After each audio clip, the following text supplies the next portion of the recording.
Hello everyone, स्वागत है आप सभी का हमारे यूट्यूब चैनल में। और आज हम करंट इलेक्ट्रिसिटी का दूसरा लेक्चर लेकर आपके सामने आए हैं। आज का जो हमारा लेक्चर है, जो हम लोग पिछले लेक्चर में करंट का इंट्रोडक्शन पढ़े थे, लेक्चर था हमारा introduction to electric current. Electric current से हम लोग वाकिफ़ हुए थे। आज के वीडियो में हम लोग बात करेंगे कि किसी भी कंडक्टर में करंट फ्लो करता है तो क्या मैकेनिज्म होता है, उस पर हम लोग यहाँ पे बात करेंगे। तो सभी लोग तैयार हो जाइए। आज का हमारा करंट इलेक्ट्रिसिटी लेक्चर नंबर 2। देखिए, तो हम लोग क्या देखेंगे, करंट जो बहता है कंडक्टर में तो क्या क्या चीज़ आपको वहाँ पे ध्यान रखना होता है। तो देखिए, हम लोग क्या देखेंगे, यहाँ से लिखेंगे heading flow of current. Flow of current है ना, flow of current in conductor, क्योंकि आपको बताए हैं कि इस चैप्टर में हम लोग कंडक्टर का ही बात करेंगे। सेमी कंडक्टर का बात तो हम लोग एक अलग चैप्टर में ही करते हैं। तो अभी हमारा डिस्कशन का मुद्दा क्या है, flow of current in conductor, है ना, कि कंडक्टर में करंट का फ्लो कैसे होता है। तो देखिए, आप जानते हैं कंडक्टर में हम लोग मेटल को देखना पसंद करते हैं। कंडक्टर मतलब हम लोग मेटल ही समझते हैं अपने प्रैक्टिकल लाइफ में।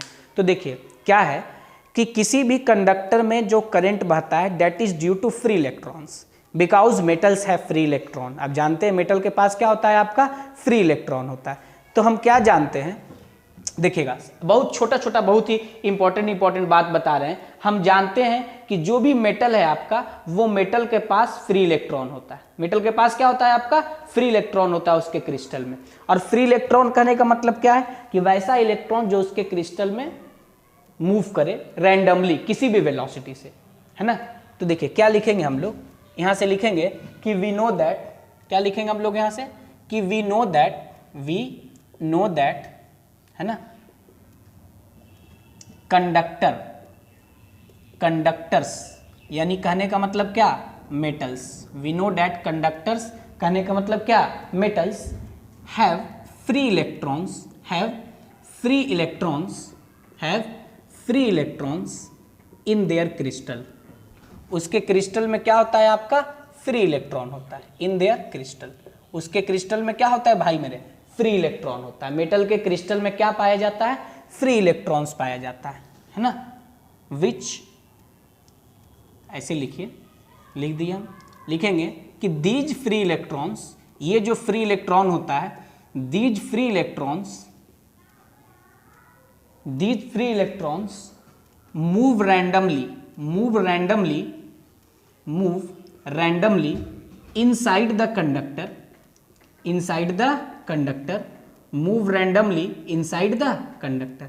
ये जो फ्री इलेक्ट्रॉन होता है ये रैंडमली कंडक्टर के अंदर क्या करता है, मूव करता है विथ वेरी हाई वेलोसिटी,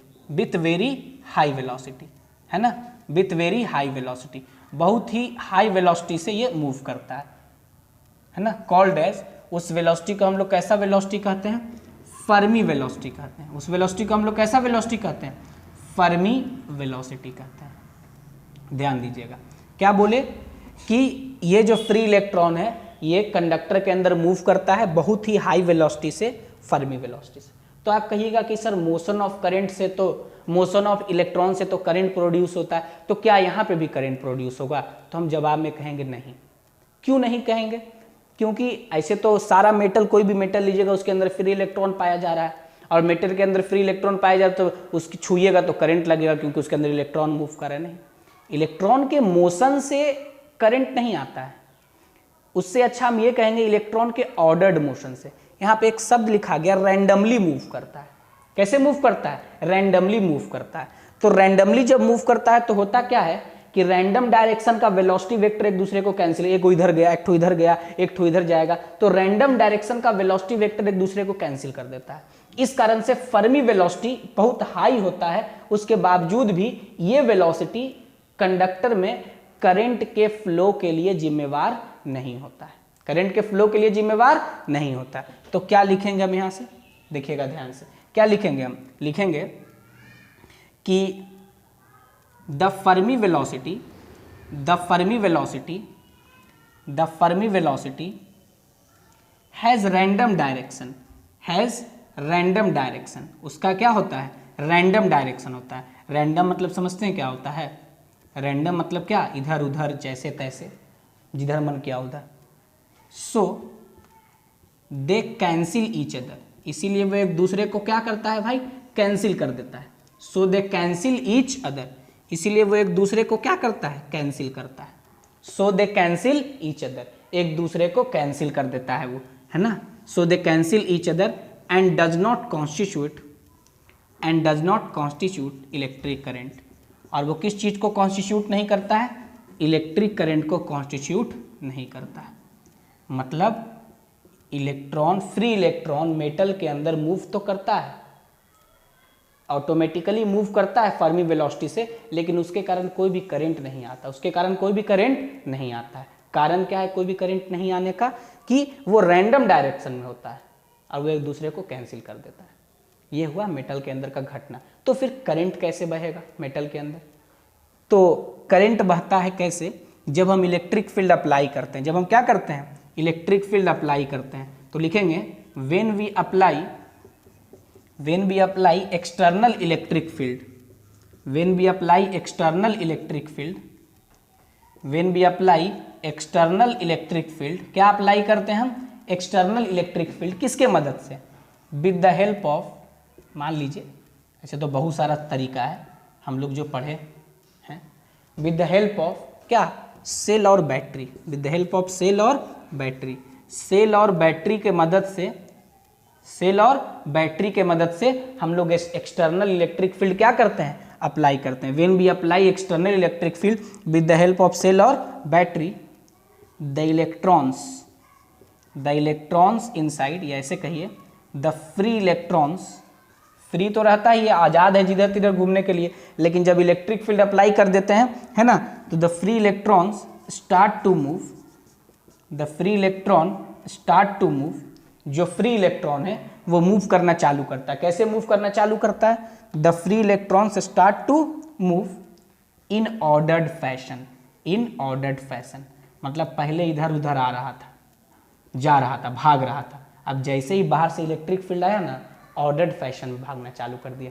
मतलब क्या है कि मान लीजिए आप घर में, आप लोग 5-10 भाई बहन हैं, कोई गार्जियन घर में नहीं है, सब हल्ला हंगामा मचा रहा है, जैसे तैसे इधर उधर भाग रहा है, एकदम धमा चौकड़ी मचा के रख दिया है। लेकिन जैसे ही घर में आपके पापा एंट्री मार लिए, सब एकदम अपनी अपनी जगह पे बैठ के ऑर्डर्ड वे में, तो समझ लीजिए इलेक्ट्रिक फील्ड बाबूजी है इलेक्ट्रॉन का, है ना। और जब तक ऐसे ही है तो बिना माई बाप का है, उसका कोई माई बाप नहीं है, तब फर्मी वेलोसिटी से पूरा मौज मस्ती में, उसका कोई माई बाप उस समय नहीं है। जैसे ही इलेक्ट्रिक फील्ड लगा मतलब उसके बाबूजी आ गए, अब बाबूजी आए तो सीधी आ जाएगा, मतलब बिहारी भाषा में बोले सीधी आ जाने का मतलब सीधा रास्ता में चलना चालू कर दे एकदम। माँ बाप के सामने सब होता है ना सीधा शरीफ, ऐसे कितना भी चंट हो माँ बाप के सामने शरीफ होता है, समझे। तो क्या होता है कि ऑर्डर्ड फैशन में मूव करना चालू कर देता है। तो ऑर्डर्ड फैशन में मूव करता है तो सब एक ही डायरेक्शन में चलना चालू कर देता है, एक दिशा में, लेकिन सबका वेलोसिटी अलग अलग होता है ना। एक कंडक्टर के अंदर ढेर सारा फ्री इलेक्ट्रॉन है, तो सारा फ्री इलेक्ट्रॉन एक ही वेलोसिटी से चले, ये किसी भी सिस्टम के लिए प्रैक्टिकली संभव नहीं है। तो सब अलग अलग वेलोसिटी से चलने लगता है, सब क्या होता है, अलग अलग वेलोसिटी से चलता है। तो हम क्या लिखेंगे कि when we apply external electric field with the help of cell और battery, the free electrons start to move in ordered fashion, वो ऑर्डर्ड फैशन में मूव करना चालू कर देता है with different velocities, with different velocities, है ना, अलग अलग वेलोसिटी से, विद डिफरेंट वेलोसिटीज, ठीक है, विद डिफरेंट वेलोसिटीज, अलग अलग वेलोसिटी से, है ना। और यही सारे वेलोसिटी का जो एवरेज है, द एवरेज और मीन ऑफ दीज वेलोसिटीज, और मीन ऑफ दीज वेलोसिटीज, इसी सारे वेलोसिटी का एवरेज और मीन, द एवरेज और mean of these velocities are called, इसी सारे वेलोसिटी का एवरेज और मीन क्या कहलाता है, ड्रिफ्ट वेलोसिटी। इसीलिए कहते हैं कि कंडक्टर में जो करंट बहता है तो इलेक्ट्रॉन का मोशन कैसा होता है, तो कहते हैं ड्रिफ्टिंग, है ना। क्या है, ड्रिफ्ट वेलोसिटी। द एवरेज और mean of these velocities are called drift velocity, drifting नहीं, कैसा वेलोसिटी कहते हैं हम उसको, ड्रिफ्ट वेलोसिटी कहते हैं, है ना। तो ड्रिफ्ट वेलोसिटी को हम क्या लिखते हैं भाई मेरे, वी डी, क्या लिखते हैं, वी डी, ठीक है। तो क्या बोल रहे हैं कि जो फ्री इलेक्ट्रॉन है वो ऑर्डर्ड फैशन में मूव करना चालू कर देता है अलग अलग वेलोसिटी से। सबका वेलोसिटी अलग अलग होता है, उस सारे वेलोसिटी का एवरेज क्या कहलाता है? ड्रिफ्ट वेलोसिटी कहलाता है। क्या कहलाता है वो? ड्रिफ्ट वेलोसिटी कहलाता है। तो देखिए अब इसके बाद हम लोग क्या बोल सकते हैं, हम लोग यहाँ से ऐसे बोलेंगे, देखिएगा भाई मेरे, जैसे मान लीजिए कि ये कंडक्टर, थोड़ा जूम करके बना रहे हैं, जूम करके मतलब इतना मोटा थोड़ी कंडक्टर होता है, cylindrical cross section, cylindrical shape का है, क्रॉस सेक्शन सर्कुलर है। अब इसके अंदर जब इलेक्ट्रिक फील्ड नहीं है तो देखिए एक इलेक्ट्रॉन हो गया फ्री, कोई इधर भागेगा, है ना, कोई इलेक्ट्रॉन इधर भागेगा, कोई इलेक्ट्रॉन इधर भागेगा, कोई इलेक्ट्रॉन ऐसे भागेगा, कोई इलेक्ट्रॉन ऐसे भागेगा, कोई इलेक्ट्रॉन ऐसे भागेगा, कोई इलेक्ट्रॉन ऐसे भागेगा। देखना रैंडम जैसे मन होगा हम वैसे बना देंगे। इससे क्या होगा कि एक वेलोसिटी वेक्टर दूसरे वेलोसिटी वेक्टर को कैंसिल कर देगा, मार देगा। ये हुआ विदाउट इलेक्ट्रिक फील्ड, मतलब ऐसे ही जब मेरे हाथ में कोई मेटल होगा तो उसमें यही घटना घटेगा, ऐसे रैंडम वेलोसिटी से वो मूव कर रहा होगा। ये विदाउट इलेक्ट्रिक फील्ड ये कांड हो रहा है। लेकिन जैसे ही हम इलेक्ट्रिक फील्ड अप्लाई कर देंगे, ये क्या है भाई, इसमें लिखते हैं without electric field, without electric field मतलब क्या, बिना इलेक्ट्रिक फील्ड के। लेकिन जैसे ही हम बाहर से इलेक्ट्रिक फील्ड अप्लाई कर देंगे सेल या बैटरी के मदद से, क्या करेंगे, इलेक्ट्रिक फील्ड अप्लाई कर देंगे, तो जैसे ही सेल या बैटरी के मदद से हम इलेक्ट्रिक फील्ड अप्लाई कर देंगे तो क्या घटना घटने लगेगा भाई, ये इलेक्ट्रॉन है, ये भी इलेक्ट्रॉन है, ये भी इलेक्ट्रॉन है, ये भी इलेक्ट्रॉन है, ये भी इलेक्ट्रॉन है, ये सब एक ही दिशा में देखिए एकदम शराफत से, हालांकि वेलोसिटी अलग होगा, इसका वेलोसिटी v1 होगा, इसका v2 होगा, लेकिन सब शराफत से एक ही दिशा में चलने लगेगा, ऑर्डर्ड वे में चलने लगेगा, रैंडमनेस खत्म हो जाएगा। ऐसा घटना कब घटेगा भाई, तो ऐसा घटना घटेगा आपका कब, विथ इलेक्ट्रिक फील्ड यानी under electric field, under external electric field. हम कह सकते हैं जब हम बाहर से इलेक्ट्रिक फील्ड अप्लाई करेंगे तो उसके प्रभाव के कारण ये घटना घट सकता है, उसके प्रभाव के कारण ये घटना घट सकता है। नहीं दिख रहा है क्या आप लोग को ये, है ना, इसको क्या लिखिएगा, इसको लिखिएगा under electric field, under electric field, ठीक है। इलेक्ट्रिक फील्ड के अंडर ये रैंडमनेस खत्म हो जाएगा, ऑर्डर्ड वे में मूव करेगा। हालांकि सबका वेलोसिटी अलग अलग होगा, लेकिन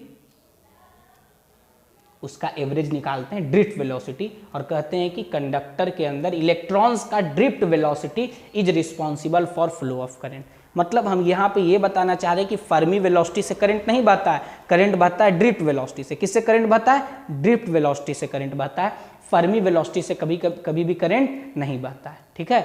तो फर्मी वेलोसिटी से नहीं, किससे बहता है करंट, ड्रिफ्ट वेलोसिटी से। और ड्रिफ्ट वेलोसिटी इलेक्ट्रॉन का वेलोसिटी के डायरेक्शन में होगा, उसके अपोजिट डायरेक्शन में इलेक्ट्रिक करंट बहेगा, ठीक है। तो ये हुआ मैकेनिज्म। अब इसका कैलकुलेशन करेंगे कि ड्रिफ्ट वेलोसिटी कितना होगा तो करंट कितना होगा।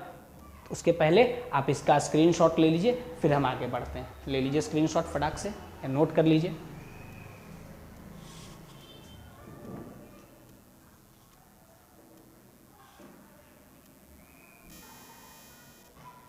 देखिए अब हम लोग किस चीज़ का बात करेंगे, अब हम बात करेंगे आपका जो ड्रिफ्ट वेलोसिटी उसको कैलकुलेट करेंगे। लेकिन उसके पहले एक लाइन जो है वहाँ पे हम नहीं लिखे थे, क्या लिख देते हैं यहाँ पे हम लिख देते हैं कि उसके बाद लिखिएगा उसके नीचे कि दिस ड्रिफ्ट वेलोसिटी, ये जो ड्रिफ्ट वेलोसिटी है ये क्या करता है, this drift velocity constitute electric current. क्या कॉन्स्टिट्यूट करता है भाई मेरे, इलेक्ट्रिक करंट, है ना, कॉन्स्टिट्यूट इलेक्ट्रिक करंट। वही ड्रिफ्ट वेलोसिटी क्या कॉन्स्टिट्यूट करता है, इलेक्ट्रिक करंट। किस डायरेक्शन में, इन द डायरेक्शन अपोजिट, है ना, in the direction opposite to the flow of क्या, इलेक्ट्रॉन्स, या ड्रिफ्ट ऑफ इलेक्ट्रॉन्स के अपोजिट डायरेक्शन में करंट वो क्या करता है, कॉन्स्टिट्यूट करता है। कैलकुलेट कैसे करेंगे तो देखिएगा ध्यान से, कैलकुलेशन हमारा आप देखिएगा। जैसे हम मान लिए ये कंडक्टर है, ये क्या है, कंडक्टर, है ना।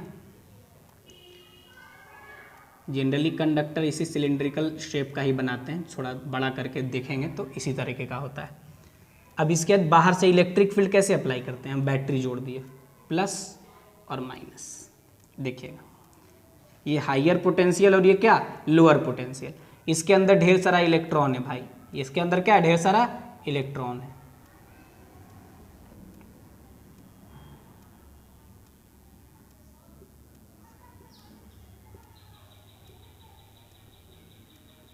है ना। अब इसके अंदर क्या है, ढेर सारा इलेक्ट्रॉन है, तो जब इसके अंदर ढेर सारा इलेक्ट्रॉन्स है तो इलेक्ट्रॉन किधर की ओर बहेगा बताइए। इलेक्ट्रॉन को अगर इस केस में बहना होगा तो आप ये बताइए कि हम बैटरी जब जोड़ दिए हैं तो इलेक्ट्रॉन किधर बहेगा, इलेक्ट्रॉन का जो फ्लो होगा वो किस तरफ होगा ये बताइए। तो देखिए इलेक्ट्रॉन का फ्लो इस तरफ होगा, इधर किधर होगा इलेक्ट्रॉन का फ्लो, इधर, इधर की तरफ इलेक्ट्रॉन मूव करेगा। आप कहिए कैसे, देखिए दिखाते हैं। इलेक्ट्रॉन इधर की तरफ मूव करेगा, है ना, कि उल्टा बना दिए हम, उल्टा बना दिए, बिल्कुल उल्टा बना दिए, क्योंकि इलेक्ट्रॉन अगर इधर मूव करेगा तो करंट को भी इधर जाना पड़ेगा। तो हम क्या करते हैं कि बैटरी के टर्मिनल को ही उल्टा कर देते हैं। ये प्लस हो गया, ये क्या हो गया माइनस, है ना, ये प्लस ये माइनस। तो देखिए इलेक्ट्रॉन, करंट कैसे बह रहा है, ऐसे बहेगा करंट, देख लीजिए ये आई मानते हैं करंट को, ऐसे क्या होगा वायर में करंट बहेगा, है ना, ये करंट का फ्लो। यानी करंट कैसे बह रहा है भाई मेरे, करंट बह रहा है ऐसे, है ना, और ड्रिफ्ट वेलोसिटी किधर है, इधर। इसका एक एक का वेलोसिटी ड्रिफ्ट वेलोसिटी नहीं है, ये सबका एवरेज ड्रिफ्ट वेलोसिटी है, सबका एवरेज जो है वो ड्रिफ्ट वेलोसिटी है। तो और इलेक्ट्रिक फील्ड क्या होगा, देखिए इधर आपका प्लस चार्ज है, इधर माइनस चार्ज है, तो इलेक्ट्रिक फील्ड का डायरेक्शन आप इलेक्ट्रोस्टैटिक्स में पढ़ते हैं प्लस से माइनस के तरफ, तो पॉजिटिव चार्ज से किधर हो गया, निगेटिव चार्ज के तरफ, आई और इधर ई, और ड्रिफ्ट वेलोसिटी इधर। तो क्या बोले, ड्रिफ्ट वेलोसिटी यानी इलेक्ट्रॉन के वेलोसिटी के अपोजिट डायरेक्शन में इलेक्ट्रिक करंट का फ्लो होगा, इलेक्ट्रिक करंट का क्या होगा, फ्लो होगा। ये आपका आई करंट हो गया, ये क्या हो गया, आई करंट हो गया, देख रहे हैं ना। तो यही है आपका मैकेनिज्म। अब ये कैसे निकालेंगे हम ड्रिफ्ट वेलोसिटी, तो देखिए चूंकि इलेक्ट्रिक फील्ड का डायरेक्शन इधर है, आप पढ़े होंगे, मान लीजिए कि इलेक्ट्रिक फील्ड है ये, इलेक्ट्रोस्टैटिक्स में हम पढ़ते हैं, इस इलेक्ट्रिक फील्ड में अगर हम चार्ज क्यू रख रहे हैं तो इस पे फोर्स लगता है क्यू ई, अगर ई इलेक्ट्रिक फील्ड इंटेंसिटी है क्यू ई इधर के तरफ इलेक्ट्रिक फील्ड के डायरेक्शन में, और अगर माइनस चार्ज है तो उस पर इलेक्ट्रिक फील्ड के अपोजिट डायरेक्शन में फोर्स लगता है। अगर ये चार्ज माइनस होगा तो इलेक्ट्रिक फील्ड के अपोजिट डायरेक्शन में फोर्स लगेगा। तो देखिए ये चार्ज माइनस है तो इस पर ये चार्ज आपका कैसा चार्ज है, निगेटिव, इलेक्ट्रिक फील्ड इधर है तो उसके अपोजिट डायरेक्शन में वो उस पर फोर्स लगेगा, ठीक है। तो इस इलेक्ट्रॉन पे कितना फोर्स लगेगा, तो हम लोग लिखेंगे ना यहाँ से, क्या लिख सकते हैं हम लोग यहाँ से भाई, हम लोग लिखेंगे force on electrons, force on electrons कितना होगा, इलेक्ट्रॉन पे कितना फोर्स होगा, इलेक्ट्रॉन पे चार्ज है माइनस ई और ई, इलेक्ट्रॉन पे इतना ही फोर्स है, माइनस ई इंटू ई, इलेक्ट्रॉन का चार्ज इंटू उसका इलेक्ट्रिक फील्ड, इलेक्ट्रॉन पे इतना ही फोर्स लग रहा है। तो एसेलरेशन क्या होगा, इलेक्ट्रॉन का एसेलरेशन इज इक्वल टू क्या होता है, फोर्स बटा मास। तो इलेक्ट्रॉन का एसेलरेशन क्या हो जाएगा, माइनस ई बटा एम, माइनस ई बटा एम, वेक्टर है तो आप वेक्टर साइन का यूज कर सकते हैं, कोई आपत्ति नहीं है। तो इलेक्ट्रॉन का एसेलरेशन निकल गया क्या, माइनस ई बटा एम। और हम एक चीज और जान रहे हैं, क्या जान रहे हैं, सिंस ऐसा इक्वेशन पढ़ेंगे, v is equal to u plus a t, क्या पढ़े होंगे, v is equal to u plus a t. देखिए तो इलेक्ट्रॉन का इनिशियल स्पीड क्या होगा, इनिशियल स्पीड 0 है, फाइनली वो ड्रिफ्ट वेलोसिटी से मूव करता है एवरेज, और उसका जो एक्सेलरेशन है वो किसके बराबर है, माइनस ई बटा एम। तो ध्यान रखना है, जैसे ही हम लोग वेलोसिटी के जगह ड्रिफ्ट वेलोसिटी लिख दिए, वैसे ही टाइम के जगह पे टाइम नहीं टाउ लिखते हैं। अब आप कहिएगा यहाँ पे टाउ का मतलब क्या है, ये तो 0 है, यू आपका 0 है, आप कहिएगा यहाँ पे टाउ का मतलब क्या है, तो टाउ का मतलब यहाँ पे है, टाउ का मतलब यहाँ पे है रिलैक्सेशन टाइम। टाउ का मतलब क्या है भाई, यहाँ पे रिलैक्सेशन टाइम, ध्यान दीजिएगा, टाउ का मतलब क्या है, रिलैक्सेशन टाइम, है ना, टाउ का मतलब है रिलैक्सेशन टाइम। अब कहिएगा रिलैक्सेशन टाइम क्या है, तो देखिए होता क्या है, कंडक्टर के अंदर जब करंट बहता है तो ऐसा नहीं कि एकदम एक ही रफ्तार से तो चल नहीं रहा है, किसी का रफ्तार धीमा है, किसी का रफ्तार तेज है, कोई तेजी से चल रहा है, कोई धीरे चल रहा है, ऐसा घटना घटता है। तो क्या होगा, जब इलेक्ट्रॉन चलना चालू करेगा ना, तो हो सकता है कि आगे वाला इलेक्ट्रॉन धीरे से चल रहा है, पीछे वाला का स्पीड ज्यादा है, गया उसमें टक्कर मार दिया, टक्कर मारा, इलास्टिक कॉलिजन हुआ, पीछे आया, है ना। तो जब इलेक्ट्रॉन का कॉलिजन होता है कंडक्टर के अंदर इलेक्ट्रिक फील्ड अप्लाई करने के बाद, तो दो सक्सेसिव कॉलिजन के बीच का जो टाइम गैप होता है, गया, टकराया, आया, फिर आगे जाएगा, तो ये जो टाइम गैप है ना, इसी को रिलैक्सेशन टाइम कहते हैं। क्या कहते हैं इसको हम लोग, रिलैक्सेशन टाइम। तो हम लोग क्या लिखेंगे कि द टाइम गैप, क्या लिखेंगे, the time gap between the two successive collision of electron, two successive collisions of electrons electrons inside conductor, है ना, इलेक्ट्रिक फील्ड के मौजूदगी में, है ना, कंडक्टर के अंदर इलेक्ट्रॉन के बीच का जो सक्सेसिव कॉलिजन होगा उसी को हम लोग क्या कहते हैं, रिलैक्सेशन टाइम कहते हैं।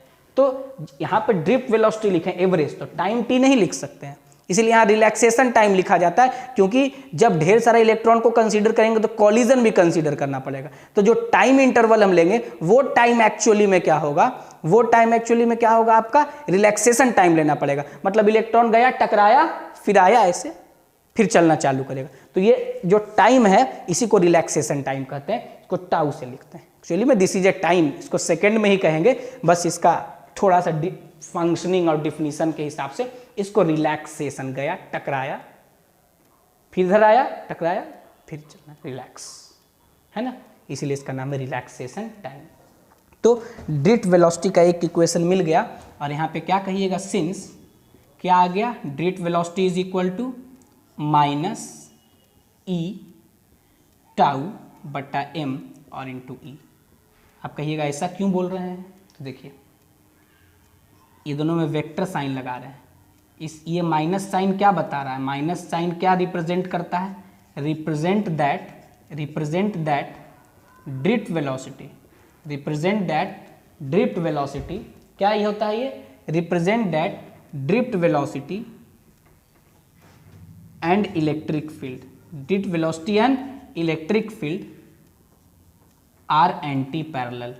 क्या होता है, एंटी पैरेलल, है ना, मतलब दोनों का डायरेक्शन अपोजिट है भाई, ड्रिफ्ट वेलोसिटी इधर और इलेक्ट्रिक फील्ड इधर। ये माइनस साइन उसी चीज को बताता है, ये माइनस साइन क्या करता है, उसी चीज को। और ये ब्रैकेट में जितना चीज लिखे हैं ना, दिए गए मटेरियल के लिए कांस्टेंट होता है। इलेक्ट्रॉन का मास कांस्टेंट है, इलेक्ट्रॉन पे चार्ज कांस्टेंट है, टाउ टाउ टाउ मतलब समझते ना क्या होता है, टाउ आपका क्या है, रिलैक्सेशन टाइम। ये भी दिए गए मटेरियल के लिए कांस्टेंट होगा, दिए गए मटेरियल के लिए क्या होगा भाई मेरे, कांस्टेंट होगा, है ना। और बाकी इलेक्ट्रिक फील्ड तो आप बाहर से जो सोर्स यूज़ कर रहे हैं उसके मदद से उसको क्या कर सकते हैं, आप अप्लाई कर सकते हैं। तो यहाँ तक कोई दिक्कत हम समझते हैं कि आपको नहीं होना चाहिए। ये ड्रिफ्ट वेलोसिटी का हमारा पहला इक्वेशन निकल के आ गया, V D is equal to minus E tau बटा M into E for electric field. ध्यान देना है, वी डी क्या है, यहाँ पे वी डी क्या है, ड्रिफ्ट वेलोसिटी, वी डी क्या है, ड्रिफ्ट वेलोसिटी, है ना। ई क्या है, ई तो आपको पता है चार्ज ऑन इलेक्ट्रॉन है, चार्ज ऑन इलेक्ट्रॉन है, 1.6 किसके बराबर होता है, ये सब तो फिक्स होता है। तो किसी चीज़ के लिए भी 1.6 इंटू 10⁻⁻19 कूलम।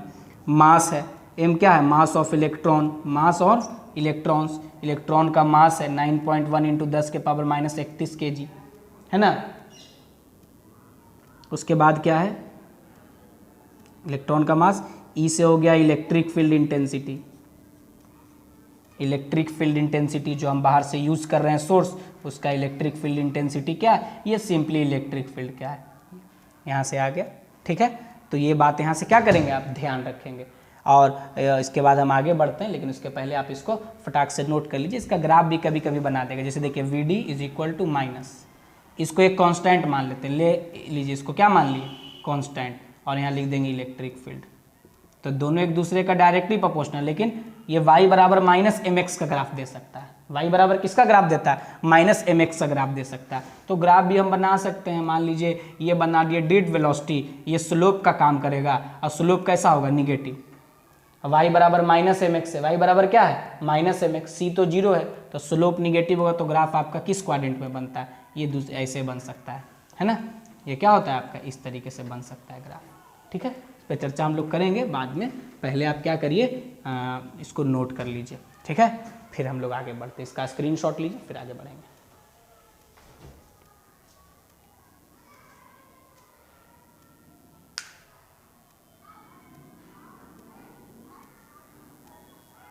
देखिए अभी हम लोग क्या देखे, करंट का जो हम लोग अभी देख रहे थे, तो हम लोग ड्रिफ्ट वेलोसिटी का एक इक्वेशन देख लिए। अब ड्रिफ्ट वेलोसिटी का दूसरा इक्वेशन हम लोग कैसे देखेंगे, जो देखिए, तो देखिए ड्रिफ्ट वेलोसिटी का जो दूसरा इक्वेशन होगा वो क्या होगा, यहाँ पे हम लोग को देखना है। जैसे इसमें थोड़ा सा हम लोग इलेक्ट्रिक फील्ड का कॉन्सेप्ट यूज करते हैं। जैसे मान लीजिए कि ये है आपका, ये आपका एक कंडक्टर है ना, ये क्या आपका एक कंडक्टर, ठीक है। और इस कंडक्टर का लेंथ क्या है, इस कंडक्टर का जो लेंथ है, इस कंडक्टर के लेंथ को हम मान लिए L, कैपिटल L। क्या मान लिए इस कंडक्टर के लेंथ को हम कैपिटल L मान लिए, ठीक है। और कैपिटल L लेंथ हम इस कंडक्टर का क्या कर लिए हैं, मान लिए, ठीक है। और इसका एरिया ऑफ क्रॉस सेक्शन जो है, एरिया ऑफ क्रॉस सेक्शन क्या मान लेते हैं भाई, एरिया ऑफ क्रॉस सेक्शन, है ना। इस कंडक्टर का एरिया ऑफ क्रॉस सेक्शन हम कितना मान लेते हैं, A मान लेते हैं। Let the area of cross section of this conductor be A, है ना। एरिया ऑफ क्रॉस सेक्शन को हम क्या मान लेते हैं, यहाँ से A मान लेते हैं। अब इसके बाद देखिए, इसके बाद क्या है, बहुत छोटा छोटा चीज पे हम लोग को काम करना होगा। जैसे हम लोग इलेक्ट्रोस्टैटिक्स में पढ़ते हैं क्वांटाइजेशन ऑफ चार्ज, है ना। तो सिंस Q बराबर हम क्या पढ़ते हैं, N, कैपिटल N से लिखते हैं क्योंकि स्मॉल n से हम कुछ और लिखेंगे, जहां पे N क्या है, total number of electrons, total number of electrons, यही। अब ये जो कंडक्टर आप देख रहे हैं, इसमें इलेक्ट्रॉन का संख्या हम कैसे पता करेंगे, तो देखिए बताते हैं। मान लीजिए, क्या मान लीजिए कि let the number of electrons, let the number of electrons in unit volume of conductor, in unit volume of conductor, क्या कहिएगा कि कंडक्टर के यूनिट वॉल्यूम में कितना इलेक्ट्रॉन है। ध्यान दीजिए क्या बोल रहे हैं, कंडक्टर के यूनिट वॉल्यूम में कितना इलेक्ट्रॉन हम मान लिए, N इलेक्ट्रॉन मान लिए। यूनिट वॉल्यूम मतलब समझते हैं ना, 1 मीटर क्यूब में कितना इलेक्ट्रॉन मान लिए हम, N इलेक्ट्रॉन मान लिए। टोटल वॉल्यूम ऑफ कंडक्टर कितना है भाई मेरे, total volume of conductor, conductor का वॉल्यूम कितना है, तो कंडक्टर का वॉल्यूम है इसका area of cross section into इसका लंबाई। यूनिट वॉल्यूम में स्मॉल n इलेक्ट्रॉन था, टोटल वॉल्यूम हम ये कर दिए, तो इसीलिए यहां से हम टोटल नंबर ऑफ इलेक्ट्रॉन निकाल सकते हैं। टोटल नंबर ऑफ इलेक्ट्रॉन्स हम क्या कर सकते हैं, निकाल सकते हैं। क्या होगा total number of electrons, unit volume में जितना इलेक्ट्रॉन है और इंटू जितना उसका वॉल्यूम है, ये हम लोग निकाल लिए टोटल नंबर ऑफ इलेक्ट्रॉन। इसीलिए टोटल चार्ज कितना होगा बताइए, इस कंडक्टर में टोटल चार्ज कितना होगा भाई, सॉरी चेंज नहीं, चार्ज। तो टोटल चार्ज हम लोग क्या लिख सकते हैं, Q is equal to NE। क्या लिख सकते हैं भाई मेरे, Q बराबर NE लिख सकते हैं। Q बराबर क्या लिख सकते हैं, NE लिख सकते हैं। तो हम लोग क्या लिखेंगे यहाँ से, वही NaL और इंटू E, ये हो गया टोटल चार्ज। एक चीज़ और पढ़ें, क्या पढ़ें, सिंस किसी भी कंडक्टर में जो करंट होता है वो क्या, जो टोटल चार्ज उसके अंदर फ्लो कर रहा है डिवाइडेड बटा टाइम। तो टोटल चार्ज कितना फ्लो कर रहा है, NaE, है ना, और लिख दिए, और यहाँ L हो गया और यहाँ क्या हो गया, टाइम हो गया। अब देखिए कंडक्टर का लेंथ L है, और सोचिए, आप खुद सोचिए, अगर एक इलेक्ट्रॉन एवरेज वेलोसिटी से चल रहा होगा, यहाँ से चलेगा और यहाँ चल के यहाँ से चलेगा और यहाँ से बाहर निकल जाएगा, यही इलेक्ट्रॉन है सेम। यहाँ से चला मतलब आप ऐसे समझिए कि यहाँ से एंट्री मारा और यहाँ निकल गया t टाइम में, तो ड्रिफ्ट वेलोसिटी से ही चलता है, एवरेज वेलोसिटी वही रिस्पॉन्सिबल होता है। तो कितना दूरी चला है, L, मान लीजिए इतना दूरी चलने में उसको टाइम t लगा होगा, तो यहाँ से ये जो लिख रहे हैं इसको ऐसे लिख दे NaE और क्या L बटा T जो है, L बटा T यानी लेंथ पर यूनिट टाइम, मतलब जितना दूरी चला है और बटा समय। तो ये दूरी बटा समय किसके बराबर हो जाएगा बोलिए, तो ड्रिफ्ट वेलोसिटी के बराबर हो जाएगा। किसके बराबर हो जाएगा, ड्रिफ्ट वेलोसिटी के बराबर हो जाएगा। देख लीजिए भाई किसके बराबर होगा, ड्रिफ्ट वेलोसिटी के बराबर हो जाएगा। तो ये ड्रिफ्ट वेलोसिटी हो गया ये। तो यहाँ से आप ड्रिफ्ट वेलोसिटी बराबर क्या लिख सकते हैं, यहाँ से हम लोग लिख सकते हैं ना भाई, देखिए हेयर ड्रिफ्ट वेलोसिटी, सो हम लोग ड्रिफ्ट वेलोसिटी बराबर क्या लिख सकते हैं, Vd is equal to I बटा ANE। क्या लिख सकते हैं, I बटा ANE लिख सकते हैं। देख लीजिए क्या लिखे, ड्रिफ्ट वेलोसिटी Vd बराबर I बटा ANE। I क्या है आपका टोटल करंट जो फ्लो कर रहा है, A क्या है area of cross section, N क्या है number of electrons per unit volume of conductor, और E तो आपको पता है। तो Vd बराबर I बटा ANE है। यहाँ पे जो आपका I बटा A है ना, I बटा A है ना, ये I बटा A को हम लोग कहते हैं करेंट डेंसिटी, करेंट पर यूनिट एरिया, इसको हम क्या कहते हैं, करेंट डेंसिटी। करेंट डेंसिटी को हम क्या कहेंगे भाई मेरे, करेंट पर यूनिट एरिया, करेंट पर यूनिट एरिया I बटा A, I बटा A। तो इसीलिए आप लिखिएगा Vd इज इक्वल टू, इसको हम लोग J से लिखते हैं, इसको लिखते कैसे हैं, J से। तो Vd is equal to J बटा NE, J बटा NE, है ना, J बटा NE। और ये वेक्टर क्वांटिटी है, तो इस इक्वेशन को वेक्टर फॉर्म में भी हम लिख सकते हैं, इन वेक्टर फॉर्म। क्या होगा वेक्टर फॉर्म में?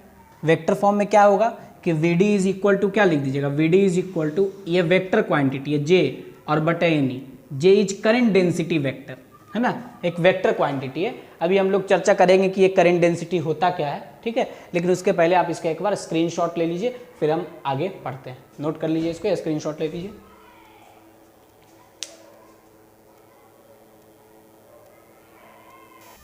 देखिए क्या देखेंगे अब हम, करंट डेंसिटी क्या होता है। जो हमारा अगला टॉपिक है वो क्या है भाई, करंट डेंसिटी। देखिए करंट डेंसिटी देखेंगे, सबसे पहले तो ये देख लिए हम कि एक वेक्टर क्वांटिटी है ना, करंट डेंसिटी या करंट डेंसिटी वेक्टर कहते हैं, करंट डेंसिटी वेक्टर, है ना, इसको हम लोग J से लिखते हैं, J फॉर करंट डेंसिटी होता है।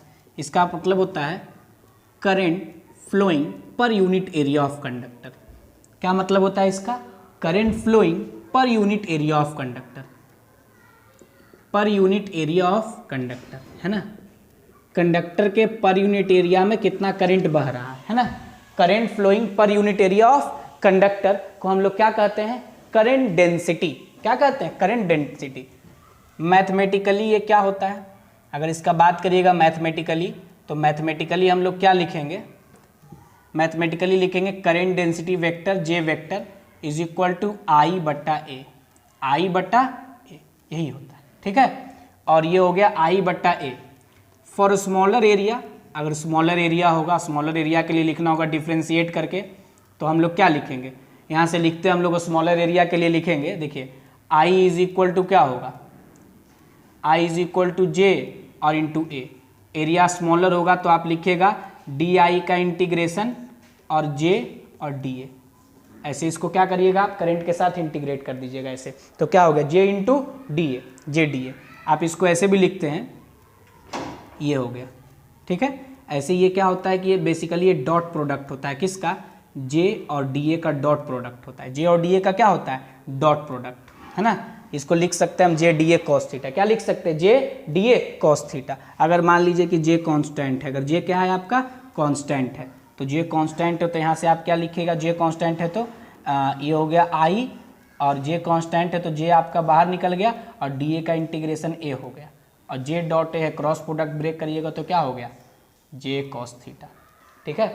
अब ये चूंकि आपका जो करंट डेंसिटी है ये एक वेक्टर क्वांटिटी है ना, ये कैसा क्वांटिटी है, current density is a vector quantity.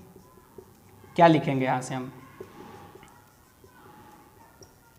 ठीक है, वेक्टर। तो मैग्नीट्यूड तो हम लोग निकाल लिए, इसका वेक्टर मतलब मैग्नीट्यूड और डायरेक्शन दोनों होगा, तो मैग्नीट्यूड तो हम लोग निकाल लिए, इसका डायरेक्शन किधर होगा, तो देखिए ध्यान दीजिएगा, यहाँ से ये एरिया वेक्टर है। अब देखिए डायरेक्शन कैसे निकालेंगे, तो लिखेंगे कि जैसे मान लीजिए ये कंडक्टर है ना, इस कंडक्टर में आपका I करंट बह रहा है, कितना करंट बह रहा है कंडक्टर में, I करंट बह रहा है, ठीक है। तो एरिया वेक्टर आपको पता है कि इस तरीके से एरिया वेक्टर होता है, एरिया पे normal, area normal, area vector, और करंट इस डायरेक्शन में बह रहा है, तो जिस डायरेक्शन में करंट बहेगा ना उसी डायरेक्शन में ये वेक्टर होगा, है ना, ये हो गया। तो ये J और ये छोटा सा एरिया एलिमेंट पे A ले लिए। अगर ऐसा है तो ध्यान रखना है कि J का जो होगा, जो डायरेक्शन होगा इसका करंट डेंसिटी वेक्टर का, वो किधर की तरफ डायरेक्शन होगा, towards the flow of current, towards the flow of current. जिधर करंट का फ्लो होगा उधर ये करंट डेंसिटी वेक्टर होगा। क्या बोले, जिधर करंट का फ्लो होगा उधर ये करंट डेंसिटी वेक्टर होगा। लेकिन एरिया वेक्टर तो एरिया पे नॉर्मल होता है, एरिया वेक्टर क्या होता है, एरिया पे नॉर्मल, ठीक है। अब इसके बाद क्या बात करेंगे, जैसे मान लीजिए कि एरिया वेक्टर तो जानते हैं कि एरिया पे परपेंडिकुलर होता है, तो एरिया पे परपेंडिकुलर होता है, तो जैसे यहाँ पे आप ऐसा मान लीजिए कि ऐसे एरिया है, करंट इसमें ऐसे बह रहा है कंडक्टर में, तो एरिया पे तो नॉर्मल एरिया वेक्टर हो गया, लेकिन ये जो होगा करंट डेंसिटी वेक्टर तो किधर होगा, करंट के डायरेक्शन में होगा। ये दोनों के बीच का एंगल क्या है, थीटा, तो इधर की तरफ क्या होगा, A cos थीटा, इधर की तरफ क्या होगा, A cos थीटा होगा, है ना, इधर की तरफ क्या होगा, A cos थीटा। तो करंट डेंसिटी वेक्टर जानते हैं क्या लिखिएगा, J इज इक्वल टू, या I बराबर क्या लिख दीजिएगा, यहाँ से हम लोग क्या लिख देंगे, I बराबर सीधे सीधे लिख दीजिएगा जे और इंटू एरिया का वो कंपोनेंट जो जे के अलोंग है या करंट के अलोंग है, तो जे ए कॉस थीटा। तो यहाँ से हम लोग क्या लिख सकते हैं, जे डॉट ए, है ना। देखिए यही अगर जे और एक डायरेक्शन में था तो थीटा 0 डिग्री हो गया, सीधे हम लिख देंगे आई बराबर जे ए, आई बराबर जे ए। लेकिन अगर एक डायरेक्शन में नहीं है तो उस समय आप क्या लिखेगा, जे ए कॉस थीटा। तो यही छोटा सा डिस्कशन था करेंट डेंसिटी वेक्टर पे। बस ये current flowing per unit area of conductor है, यह एक वेक्टर क्वांटिटी है, इसका यूनिट क्या होगा, ये कूलम है और ये मीटर स्क्वायर है। तो कूलम, सॉरी कूलम नहीं यार, ampere, ampere per metre square, ampere per metre square, current बटा area, ampere per metre square इसका यूनिट होता है। ठीक है, डायमेंशन तो आप लिखने जानते ही हैं, ए और l-2। ठीक है, तो ध्यान देना है करंट डेंसिटी वेक्टर, यही बेसिक जानकारी आपको करंट डेंसिटी वेक्टर के बारे में होना चाहिए जो बता दिया गया। यह एक्चुअली में ड्रिफ्ट वेलोसिटी के कॉन्सेप्ट से निकल के आया है जो आप यहाँ पे देख रहे हैं। सीधे ध्यान रखना है, डिफरेंशियल फॉर्म में ऐसे लिखते हैं, जे डॉट डी ए, दोनों वेक्टर है क्या, करंट डेंसिटी, और ये इसको डॉट प्रोडक्ट निकाले तो स्केलर आ गया। अगर वेरिएबल है तो, अगर कांस्टेंट है तो बाहर निकाल के हम लोग इंटीग्रेट कर देंगे, डी ए का इंटीग्रेशन ए हो जाएगा और डॉट प्रोडक्ट ब्रेक होगा तो कॉस थीटा। वेक्टर क्वांटिटी है, डायरेक्शन किधर होगा, तो डायरेक्शन उधर ही होगा जिधर करंट बह रहा है। और एरिया वेक्टर है एक वेक्टर और एरिया वेक्टर, ये तो बता चुके इलेक्ट्रोस्टैटिक्स में, आपको पता होना चाहिए कि एरिया पे normal to the area, area vector होता है। कोई भी सरफेस एरिया वेक्टर क्वांटिटी नहीं है, उसका नॉर्मल जो होगा वो, जिसका जो नॉर्मल होगा, एरिया नॉर्मल जो होगा वो वेक्टर क्वांटिटी है। तो वो एक्चुअली में देखिए एरिया पे परपेंडिकुलर बना है ना, तो यही हो गया।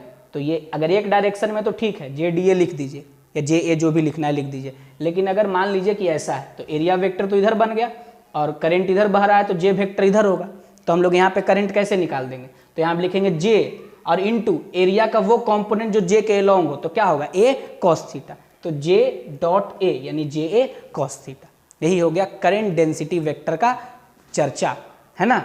आपको सफिशिएंट करंट डेंसिटी के बारे में पढ़ा दिया गया, फालतू बात करके आपका समय और कैरियर हम बर्बाद नहीं करना चाहते हैं। ठीक है, टू द पॉइंट आपको चीज़ें बताई जा रही है ताकि आपको आपके बोर्ड एग्जाम में कोई दिक्कत ना हो, ये हमारा कोशिश है। ठीक है, इसके अलावा हमारा और भी वीडियोस आएगा जिसमें हम केवल प्रॉब्लम डिस्कशन कराएंगे जो आपको कॉम्पिटिटिव एग्जाम का क्वेश्चन सॉल्व करने में बहुत ही हेल्पफुल होगा, है ना। तो हमारे चैनल पे बने रहिए। आज के लेक्चर में इतना ही, अब हम लोग अगले वीडियो में मिलेंगे तो पढ़ेंगे रेसिस्टेंस और रेसिस्टिविटी और उसका डिपेंडेंस। ये सारे टॉपिक बहुत ही इंपॉर्टेंट है इन एवरी एग्जाम, चाहे वो आप बोर्ड का एग्जाम की बात करें या फिर नीट का एग्जाम का बात करें या जेई का एग्जाम का बात करें। अगर आपको बेसिक नॉलेज नहीं है तो आप किसी भी एग्जाम में अच्छा परफॉर्मेंस नहीं कर सकते हैं। ठीक है, थैंक यू। चैनल पे बने रहिए, हमारे चैनल को सब्सक्राइब करके बेल आइकन दबा के रखिए ताकि दबा के वीडियो का नोटिफिकेशन आपको मिलता रहे। थैंक यू, नोट कर लीजिए इसको।